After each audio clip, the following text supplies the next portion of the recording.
Baik, assalamualaikum warahmatullahi wabarakatuh. Waalaikumsalam warahmatullahi wabarakatuh.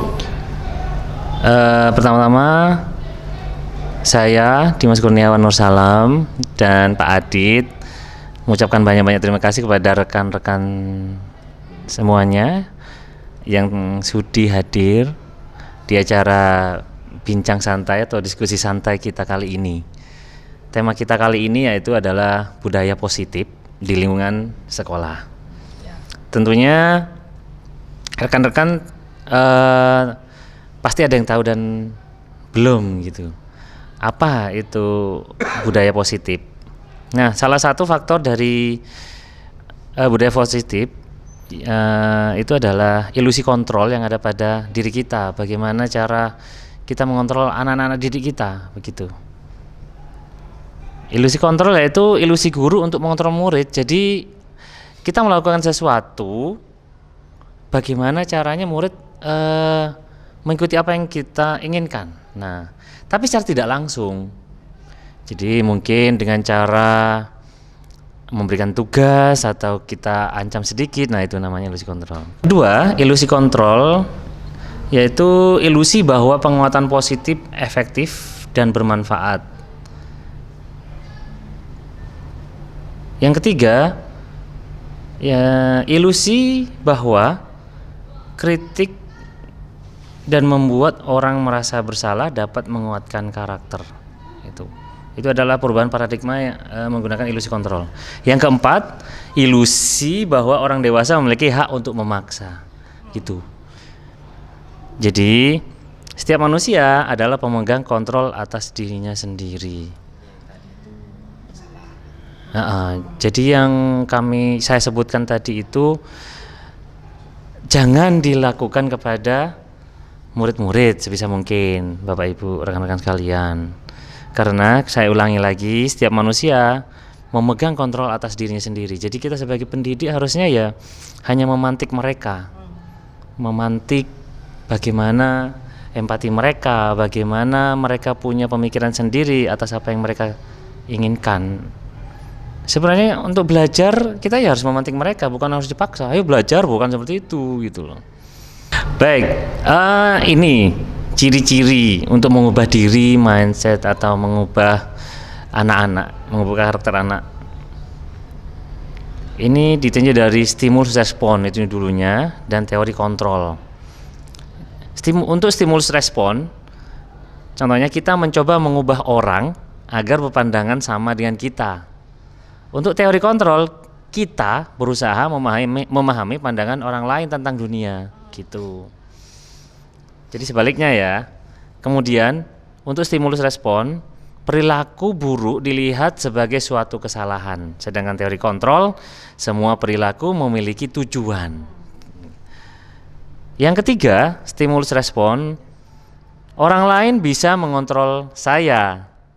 Untuk teori kontrol, hanya Anda yang bisa mengontrol diri Anda. Gitu.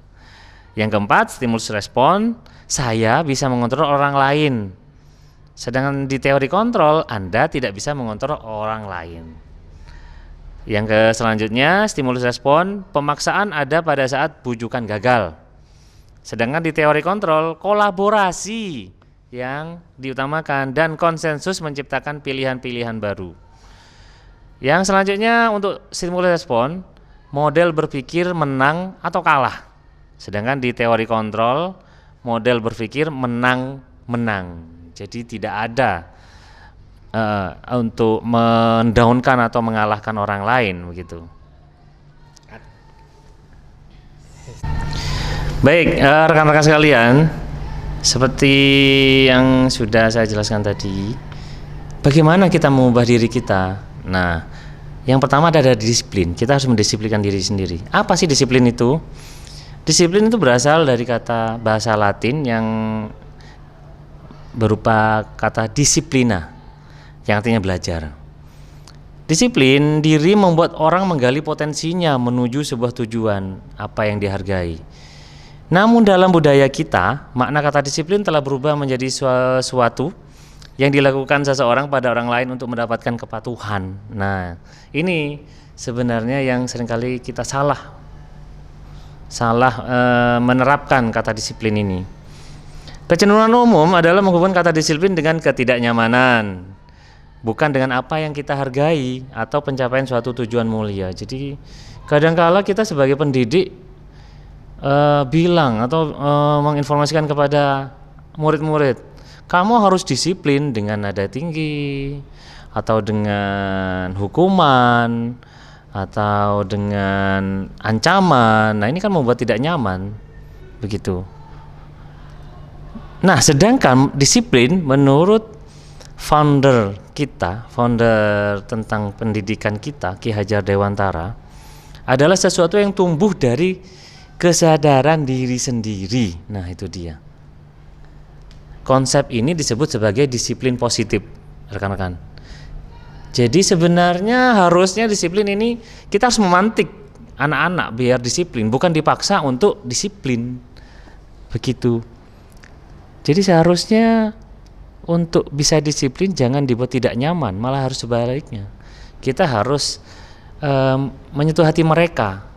Kita harus memberikan pemahaman kepada mereka terus dan terus. Dan itu adalah bentuk proses. Dan memang kita harus berproses untuk merubah karakter anak-anak ini, begitu. Baik, itu sebenarnya teman-teman. Jadi disiplin itu tidak harus pemaksaan begitu untuk murid-murid. Nah, untuk mungkin Pak Adit ini bisa lebih menyempurnakan lagi. Monggo Pak Adit.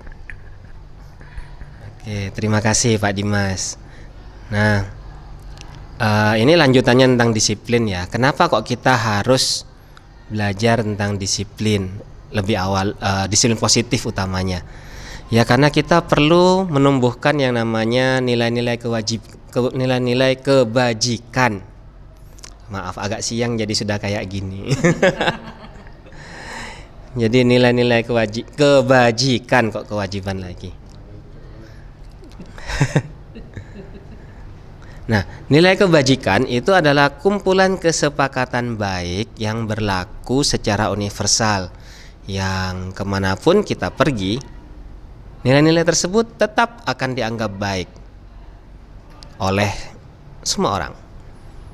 Sesuai kurikulum Merdeka, nilai kebajikan yang ingin dicapai oleh setiap anak Indonesia itu adalah profil pelajar Pancasila.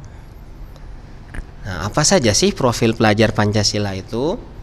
Yang pertama, beriman, bertakwa kepada Tuhan Yang Maha Esa dan berakhlak mulia, mandiri, bernalar kritis, berkebinekaan global, bergotong royong, dan kreatif. Nah, jadi setelah berhasil menguasai nilai-nilai kebajikan ini, maka para siswa kita diharapkan dapat menumbuhkan disiplin positif dalam diri mereka. Nantinya akan menjadi bekal bagi mereka untuk menjalani kehidupan di masa yang akan datang. Nah, kemudian budaya positif lainnya yang ini yang banyak bisa diterapkan di sekolah, itu kita harus menyadari bahwa setiap perbuatan itu ada alasannya. Ini termasuk dalam teori motivasi perilaku manusia. Manusia itu melakukan sesuatu yang pertama, kalau tidak untuk menghindari hukuman, maka biasanya untuk mendapatkan imbalan.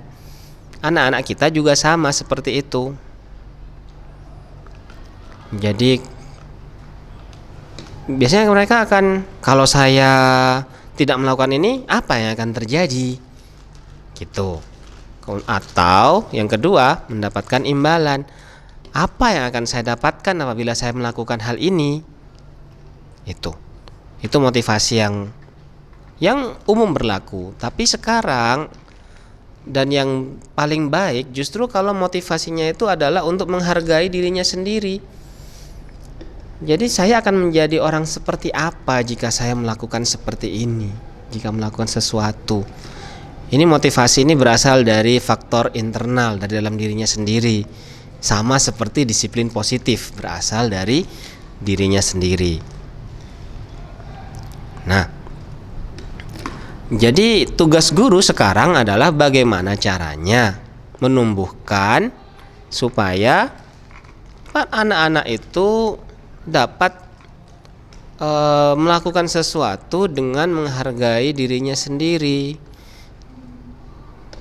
Jadi tidak karena demi mendapatkan imbalan atau karena takut menghindari hukuman. Kalau dalam kehidupan beragama itu konsep surga dan neraka ya.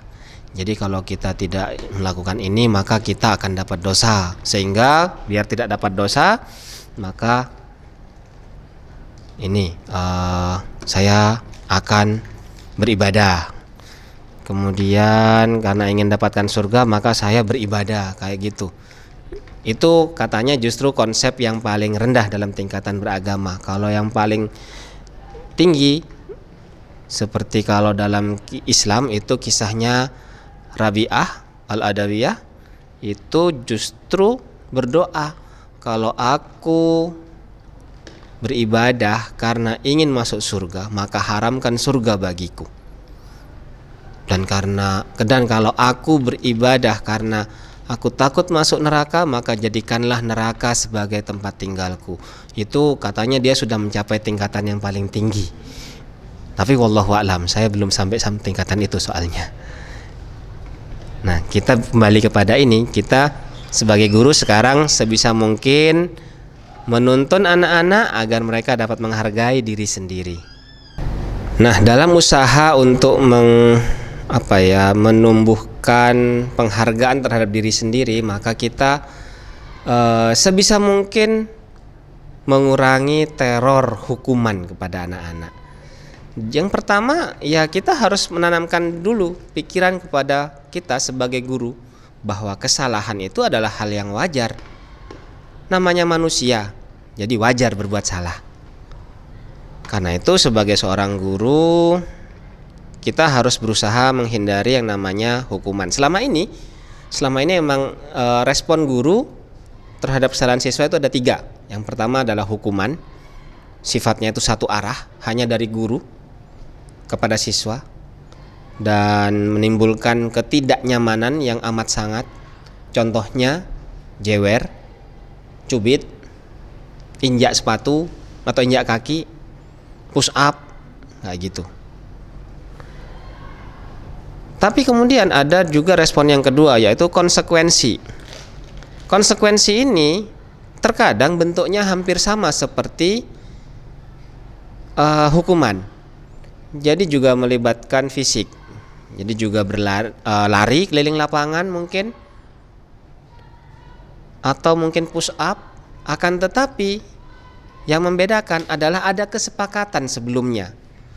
Jadi sebelumnya guru dan siswa sudah membuat kesepakatan bahwa kalau siswa terlambat datang ke pelajarannya maka siswa akan lari keliling lapangan atau akan push up. Itu yang membedakan antara hukuman dengan konsekuensi. Sama-sama menimbulkan ketidaknyamanan. Dan yang ketiga adalah restitusi. Restitusi sifatnya sama seperti konsekuensi tadi. Diawali dengan kesepakatan.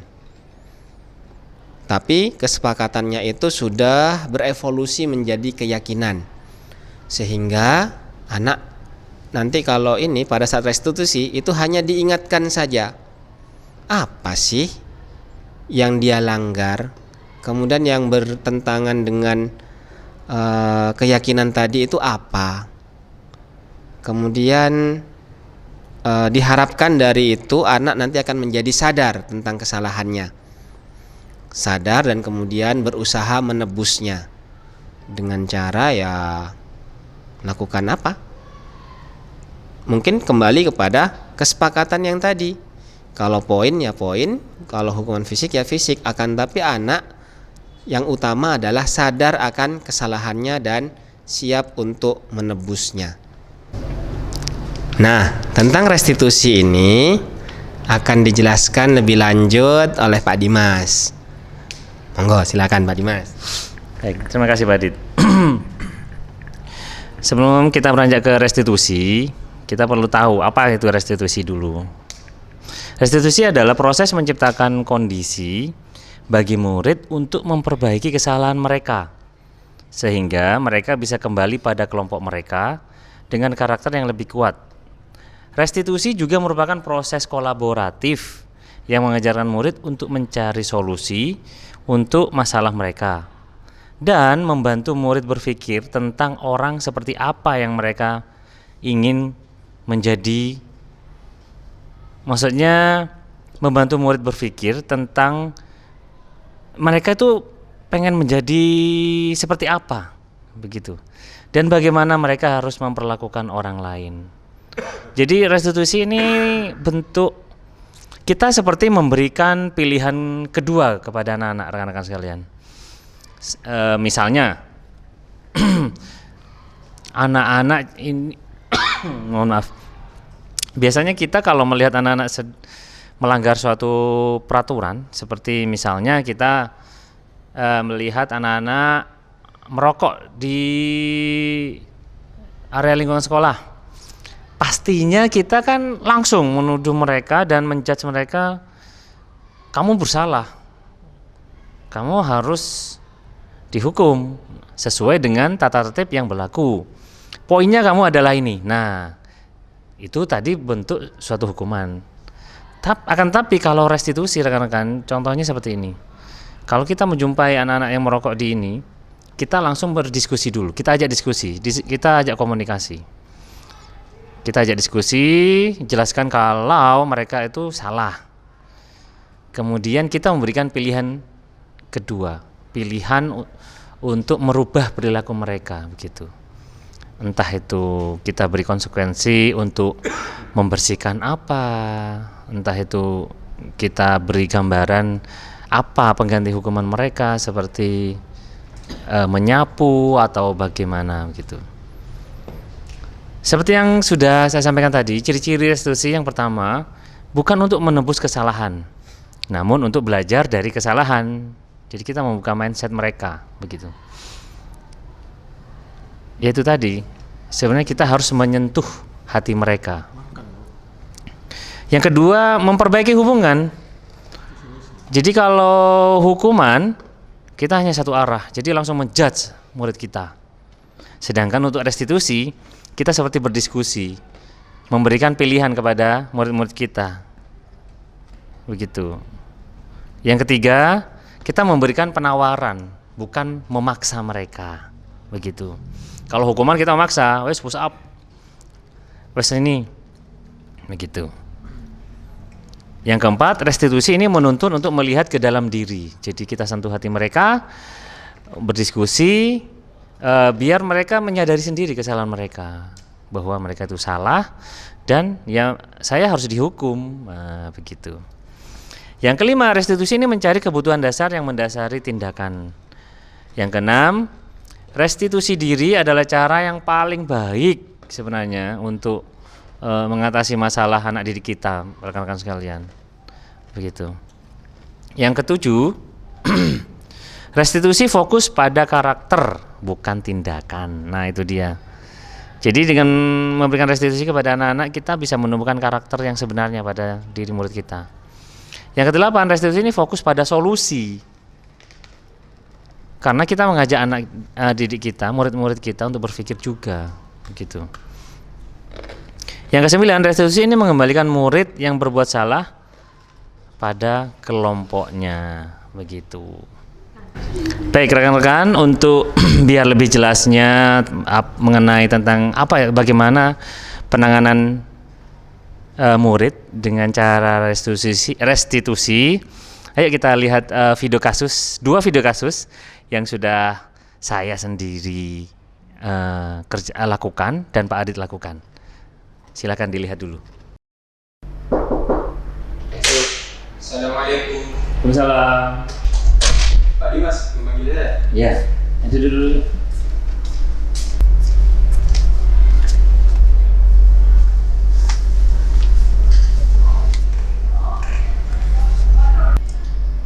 Reza, tadi Bapak dapat laporan dari guru piket Bu Nino. Kayaknya kamu ada masalah ya? Ada yang bisa Bapak bantu? Mungkin kamu mau bercerita? Iya Pak, tadi saat jam pelajaran berlangsung, saya keluar dan mengikuti pelajaran olahraga kelas 12. Jadi kamu ikut pelajaran olahraga kelas 12 saat pelajaran berlangsung? Iya Pak. Mungkin ada informasi lain, undang-undang lain? Saya suka pelajaran olahraga Pak, terutama bola voli. Tapi Kenapa? saya melakukannya saat saya izin ke toilet Pak. Apa kamu tahu kalau kamu sekarang ada masalah? Iya Pak. Oke, di sini Bapak bukan untuk mencari kesalahan siapa. Ya, Bapak di sini untuk mencari penyelesaian sama-sama. Berpikir sama-sama tentang apa yang bisa kita lakukan untuk memperbaiki masalah ini. Kamu pasti melakukan itu semua pasti ada alasannya kan ya? Seru ya tadi main volleynya dengan kak kelas gitu. Tidak Pak. Tapi Bapak melihatnya kamu senang loh, Zah. Gitu loh. Kamu tahu nggak apa yang kamu lakukan ini merugikan orang lain loh. Tahu, Pak. Jadi karena kamu sudah tahu, ayo kita ngomong tentang keyakinan kelas dan keyakinan sekolah kita ya. Apa yang kita percaya, yang mana sih yang belum kamu tunjukkan kira-kira tentang keyakinan sekolah kita? Kita harus bersikap baik satu sama lain, menghargai orang lain dan menghargai dirimu sendiri. Ternyata kamu ingat banget tentang keyakinan kelas kita. Oke, kita ingat-ingat saat kamu main volley bersama kakak kelasmu. Apa saat melakukan itu kira-kira kamu itu merugikan orang lain dan lingkungan nggak? Tidak Pak. Tapi kamu senang kan melakukan itu? Menurut Bapak ada cara yang lain loh untuk mendapatkan rasa senang tanpa merugikan orang lain misalnya. Gimana menurut kamu? Iya. Nah sekarang ayo kita selalu mengindahkan keyakinan kelas kita ya.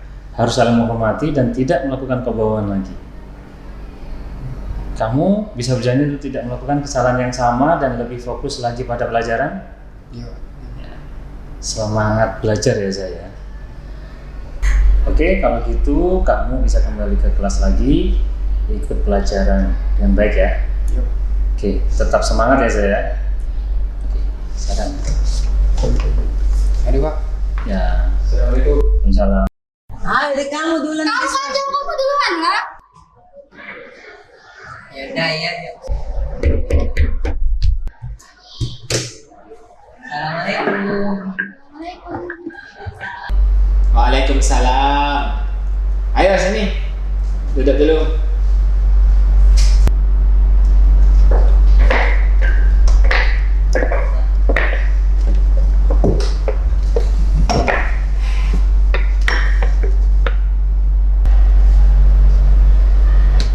Oke, ada yang mau diceritakan? Sebenarnya ini, Pak. Itu Pak, tadi kami disuruh ke sini karena kami pakai sendal. Ini Pak. Oh begitu. Kalian pakai sandal. Emangnya mau kemana? Ke masjid. Mau ke kantin, Pak. Kantin ya. Kalian tahu kan kalau itu melanggar peraturan sekolah? Tahu Pak, tapi Tadi kami keasikan main. Terus Anu apa? Ya oke, apapun alasannya, kalian sadar kan kalau itu sudah melanggar peraturan. Iya, iya Pak. Pak. Nah, kalau dikaitkan dengan keyakinan kelas dan keyakinan sekolah kita, yang mana yang belum kalian tunjukkan? Itu, Pak. Komitmen menaati peraturan. Menghormati orang lain dan menghormati diri sendiri Pak. Alhamdulillah, ingat ternyata ya. Lalu waktu tadi kalian melakukan pelanggaran, apa yang terjadi? Kok bisa? Gitu? Maaf Pak, saya hilaf. Ya Pak, sama saya juga hilaf. Maaf. Ya, tidak apa-apa. Lalu apa yang sekarang akan kalian lakukan? Maaf Pak, kalau sesuai peraturan sanksinya apa itu Pak? Oke, kalau sesuai peraturan sekolah, kalian masing-masing akan mendapat poin pelanggaran sebanyak 3 poin. Dan kalau sudah berulang sampai 3 kali, maka sandalnya itu akan disita. Kalian sudah berapa kali melanggar? Oh, enggak Pak, ini baru pertama kali. Iya Pak, ini baru pertama kali. Oke, bagus. Karena kalian baru pertama kali melakukan pelanggaran, jadi kalian masing-masing dapat 3 poin. Oke ya.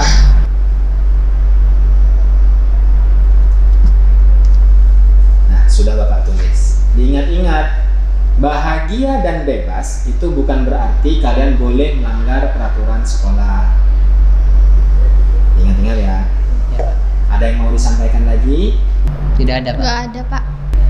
Kalau tidak ada, kalian boleh kembali ke kelas. Sekarang jamnya apa? Produktif Pak. Produktif. Ya, betul. Oke. Sampaikan surat izinnya ke guru pengajar. Ya, dan kalian boleh kembali ke kelas. Baik Pak, kami pamit dulu. Ya. Assalamualaikum. Waalaikumsalam warahmatullahi wabarakatuh. Baik, bagaimana rekan-rekan setelah melihat 2 video penyelesaian masalah dengan cara restitusi? Kira-kira rekan-rekan sekalian paham nggih? Jadi punya gambaran bagaimana itu menyelesaikan masalah dengan restitusi. Mungkin sebelum kita lanjutkan, ada pertanyaan mengenai restitusi ini? Oke, terima kasih atas waktunya Pak Dimas. Setelah saya mendengarkan penjelasan tentang restitusi, cukup paham. Begini Pak Dimas, saya sering menjumpai, tidak sering sih, tapi beberapa kali menjumpai di saat jam-jam istirahat atau jam-jam kosong itu, beberapa kali saya menjumpai siswa sedang berduaan di saat jam-jam kosong atau saat jam-jam istirahat itu Pak Dim. Dan setelah saya tanyakan, mereka memang tidak hanya berteman saja, tapi memiliki hubungan, berpacaran lah. Ada yang jujur, ada yang pura-pura tidak berpacaran. Enggak Pak, saya hanya teman. Tapi ada juga yang jujur, terus terang ke saya bahwa mereka memiliki hubungan, berpacaran gitu. Dan adegan yang mereka lakukan itu cukup mesra, kadang berpegangan tangan, kadang berangkulan gitu. Jadi restitusi apa yang menurut Pak Dimas bagus untuk menyikapi siswa yang seperti itu? Terima kasih. Jika Pak Jo menemui siswa yang seperti itu, ya itu tetap menjelaskan bahwa apa yang dilakukan siswa atau murid Pak Jo itu salah begitu. Tapi jangan lupa di segitiga restitusi kita harus menstabilkan identitas di situ. Apa itu menstabilkan identitas? Yaitu menjelaskan bahwa murid kita itu bukan satu-satunya yang melakukan kesalahan seperti itu. Contohnya, ya nggak apa-apa Le, gini, bukannya nggak apa-apa ya Le, tapi kamu nggak usah merasa bersalah. Bukan cuma kamu sendiri saja, bukan cuma kamu satu-satunya siswa yang melakukan kesalahan ini, begitu. Nah selanjutnya, langkah selanjutnya cek. Jelaskan, kira-kira kamu kan melakukan ini ada alasannya, kenapa begitu? Kenapa kok bisa melakukan ini di sekolah? Kenapa melakukan ini di sekolah? Itu tawaran di restitusi begitu tahapannya, bro. Jadi kemudian sampaikan. Nah, setelah kamu penjelasan dari saya seperti ini, kira-kira tahu kesalahan kamu. Nah, berarti kita sepakat ya, kamu salah ya. Nah, gitulah dicek. Jadi dipancing mereka untuk mereka itu merasa bersalah sendiri, bukan kita langsung menuduh kamu salah gitu. Jadi segitiga restitusi adalah memantik anak-anak didik kita atau murid-murid kita itu biar mereka merasa bersalah dari dalam diri mereka, bukan kita yang menunjuk bahwa mereka salah begitu loh, cek. Nah, kemudian untuk konsekuensinya adalah ya kita tawarkan kepada mereka. Oke, begini. Karena kamu salah.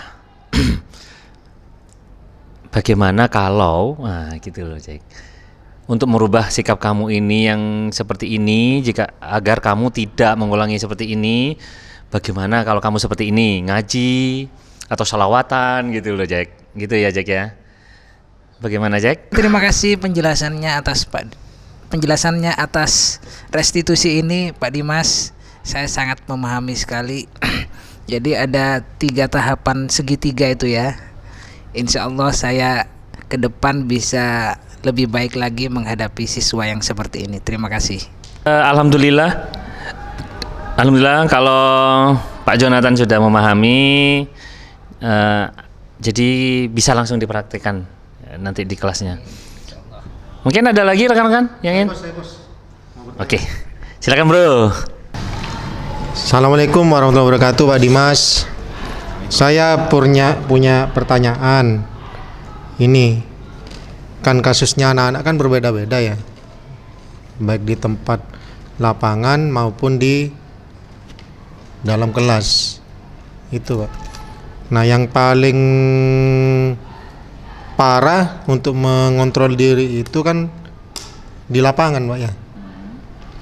Nah misalkan gini Pak, ketika ya enak-enak istirahat ya, akhirnya moro-moro saya atau guru siapa itu melihat ada siswa yang berkelahi lah.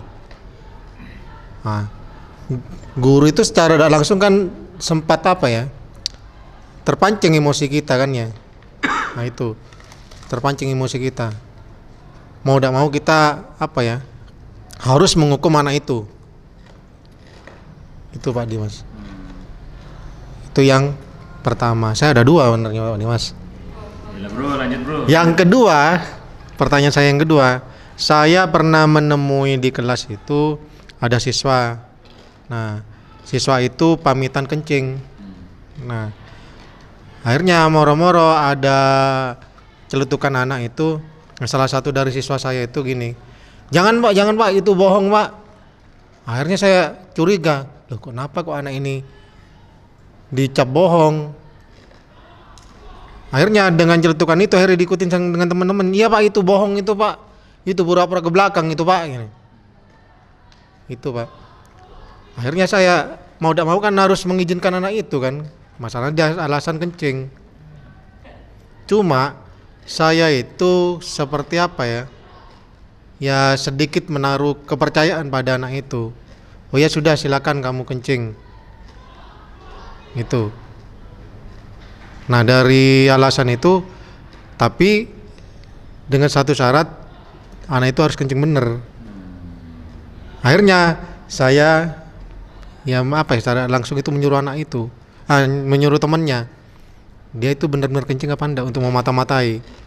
Nah ternyata bener kencing Pak Dimas. Tapi yang saya ganjalkan itu, kenapa dia kok tidak dipercaya sama teman-temannya gitu loh, dicap bohong. Itu loh Pak Dimas. Itu bagaimana Pak Dimas? Oke, terima kasih bro. Waduh, kasusnya ini lebih kompleks daripada daripada Pak Jo. Baik, mungkin kalau untuk yang ini biar Pak Adit ya bro ya. Siap. Oke. Silakan Pak Adit. Oke, terima kasih Pak Dimas. Jadi begini Pak Bro. Jadi kalau misalnya di lapangan terus kita para guru berusaha melerai sebuah perkelahian di mana kita secara tidak sadar ikut terpancing emosi, maka itu adalah suatu hal yang wajar karena kita adalah manusia. Jadi kita ya juga punya emosi, biasalah.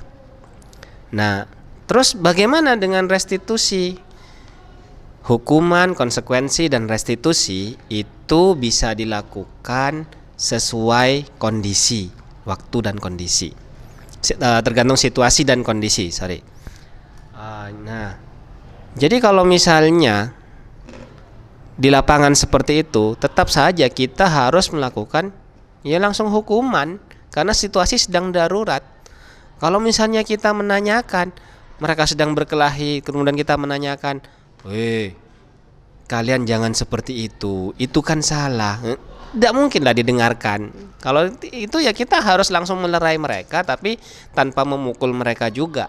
Karena kalau kita sebagai guru memukul siswa yang sedang berkelahi itu tidak boleh dilakukan. Jadi ya langsung saja dilerai, bagaimana caranya kontak fisik itu berhenti, dan kemudian dibawa ke ruangan yang terpisah dari teman-temannya. Jadi istilahnya itu dilakukan positive time out. Pada saat melakukan positive time out itu barulah kita harus sama-sama cooling down, meredakan emosi, dan baru di sana menerapkan restitusi. Jadi kalau pada saat darurat ya kita harus melakukan sesuatu yang dengan segera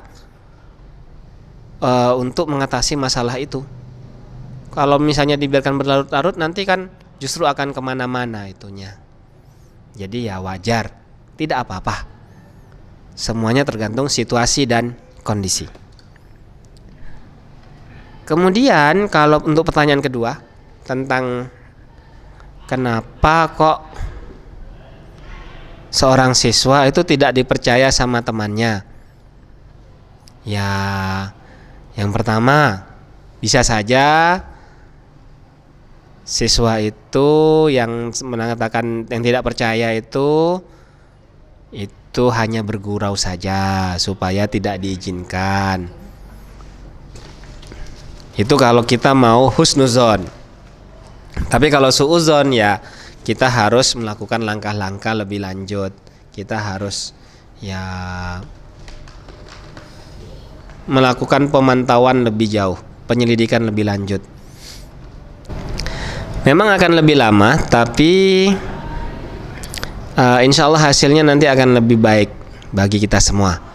Jadi kecurigaan kita akan terhapus dan siswa itu juga ya akan menjalankan fungsinya, menjalankan kehidupannya sehari-hari dengan baik, tidak dicurigai lagi. Jadi kalau memang ada kecurigaan sebaiknya ya kita langsung tindak lanjuti dengan melakukan penyelidikan.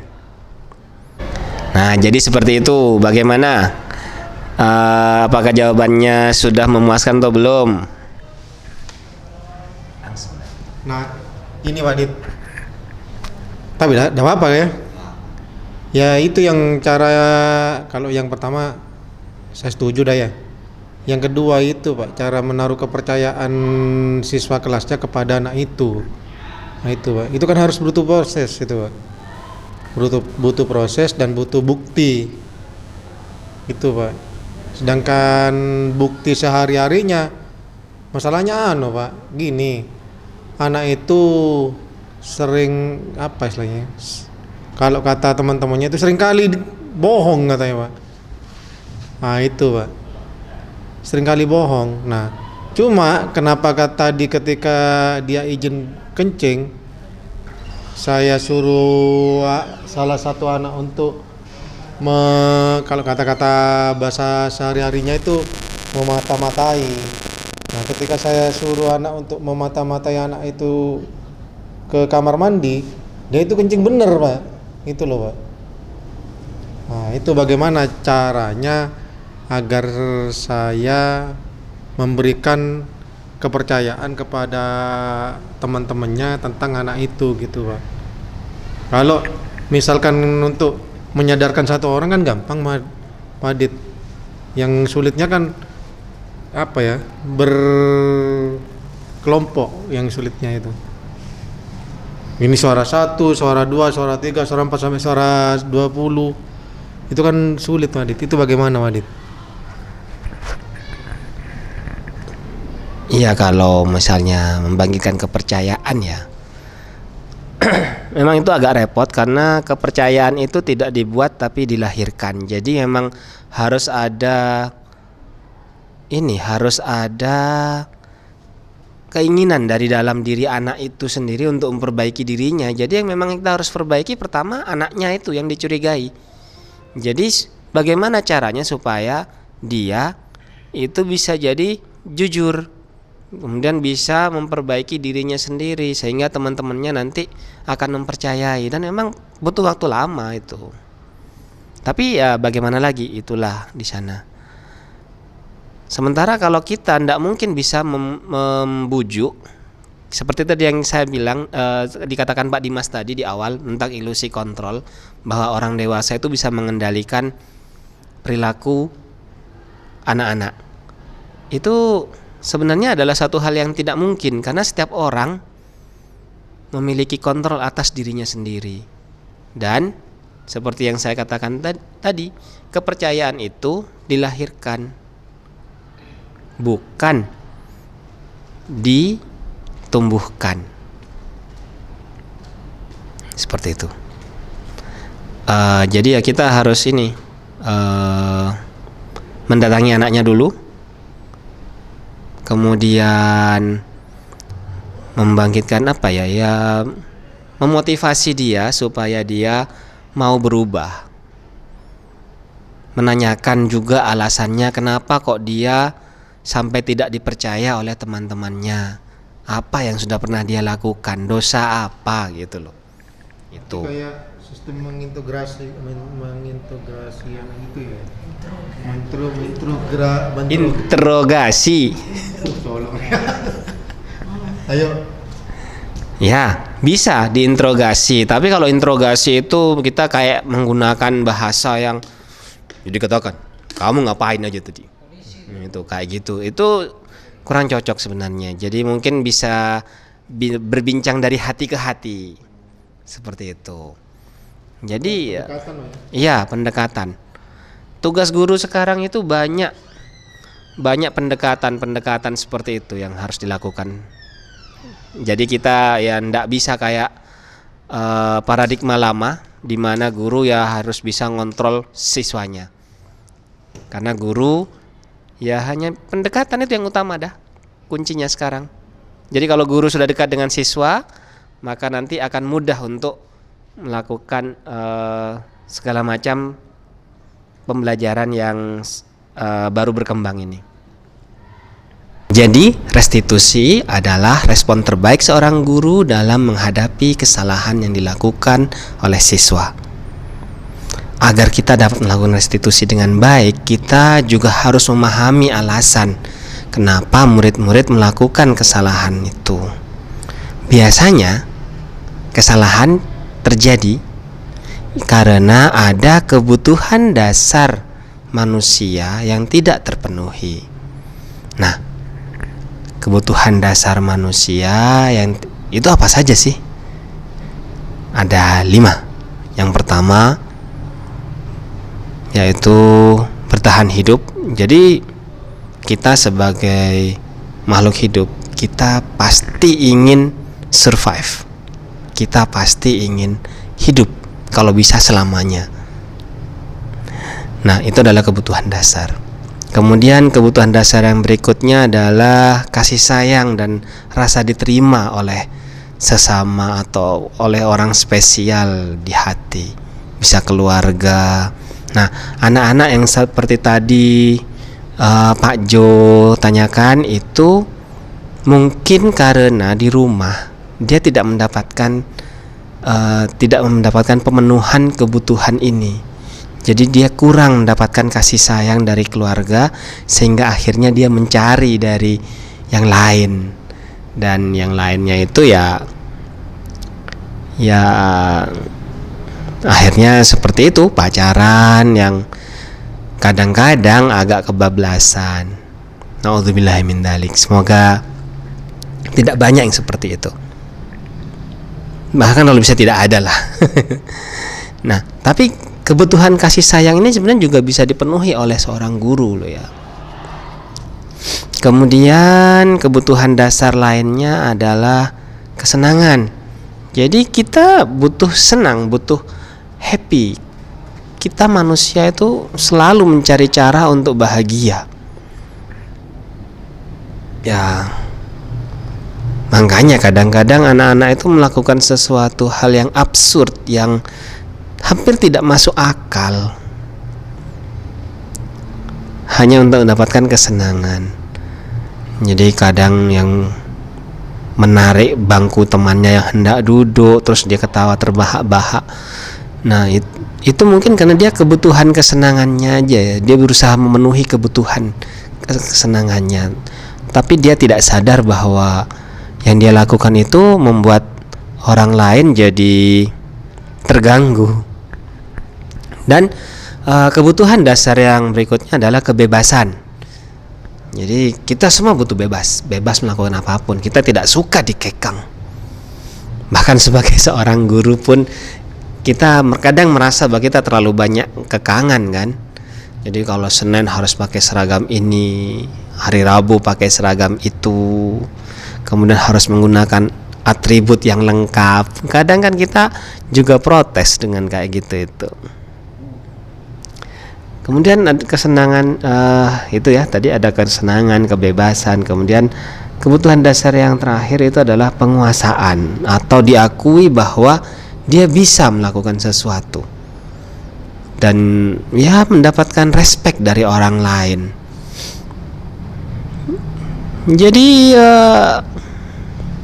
banyak anak yang mungkin akhirnya dia jadi apa ya, begitu penguasaan ini diakui oleh orang lain dan dia dipenuhi, maka dia terus berubah. Itu banyak. Jadi ada siswa yang awalnya kelas 10 itu tidak aktif, tapi kemudian pada waktu kelas 11 kemudian dia dilibatkan dalam sebuah tim oleh gurunya, dan ternyata dia kebablasan dan terus bekerja dengan baik sejak saat itu.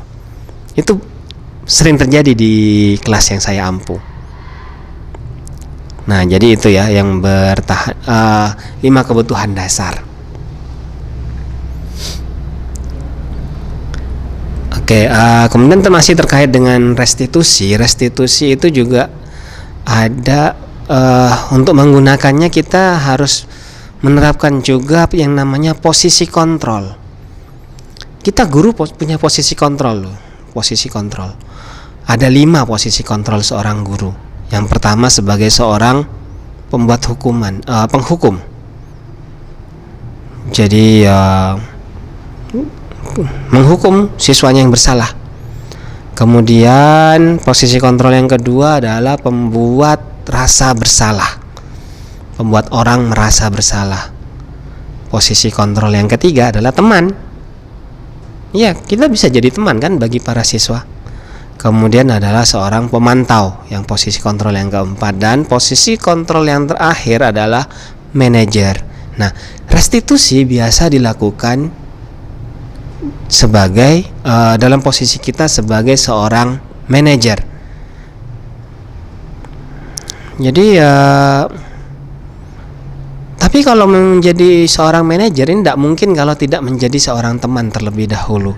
Jadi kalau seorang guru yang biasanya menjadi seorang penghukum dan dikenal sebagai guru killer, terus tiba-tiba dia melakukan restitusi, maka siswa yang ini biasanya itu akan kaget dan ya kebingungan, justru dianya itu akan kebingungan. Ya bagaimana, karena sebelumnya dia melakukan hal yang ini, penghukum itu kan harus strength, harus dengan nada suara yang tegas, kemudian ya sangat menghukum, dan tiba-tiba berubah menjadi seperti yang tadi dilihat di video, harus dengan tutur kata yang sabar, kalau bisa netral, dan kemudian ya hanya mengajukan pertanyaan-pertanyaan itu. Jadi kalau penghukum, siswa pasti akan muncul rasa takut di dalam dirinya. Tapi bagi seorang manajer, maka seharusnya tidak ada ketakutan itu. Karena ingat, kunci restitusi adalah siswa belajar dari kesalahan, bukan menebus kesalahannya itu. Ya, jadi harus belajar dari kesalahannya. Dan kalau misalnya kita menggunakan posisi penghukum, kayaknya siswa tidak akan deh belajar dari kesalahannya. Nah, contoh seorang penghukum itu biasanya dia selalu berkata, kamu ini selalu yang paling terakhir, kapan mau berubah, begitu. Atau mungkin juga mengatakannya seperti ini, kamu ini selalu salah, gimana sih? Itu ciri khas penghukum. Kemudian kalau pembuat rasa bersalah, saya kecewa sekali dengan kamu. Atau mungkin, kira-kira kalau orang tua kamu tahu tentang ini, apa yang akan mereka rasakan? Itu. Nah, kalau seorang teman biasanya, ayolah, lakukan ini demi ibu atau bapak, ya. Jadi bahasanya sudah agak berubah, bahasa seorang teman. Akan tapi kalau saya pribadi menganggap dengan teman ini agak susah ya, kalau itu, karena perbedaan usia, perbedaan pola pikir itu yang agak sedikit berbeda. Itu adalah sebuah barrier, sebuah pembatas yang menghalangi kita. Kalau seorang pemantau, misalnya kita sebagai guru, kita para guru mengatakan seperti ini, apakah ada yang mau mendapatkan stiker bintang hari ini? Nah, seperti itu. Jadi ini, berpegang pada peraturan penuh, berpegang teguh pada peraturan yang berlaku. Kemudian kalau seorang manajer biasanya dia mengatakan, oke, kalau kamu, bagaimana kamu bisa menyelesaikan masalah ini? Apa yang akan kamu lakukan? Nah, biasanya seperti itu seorang manajer. Oke, nah tadi sudah paham ya masalah 5 posisi kontrol, kebutuhan dasar manusia dan lain-lain itu.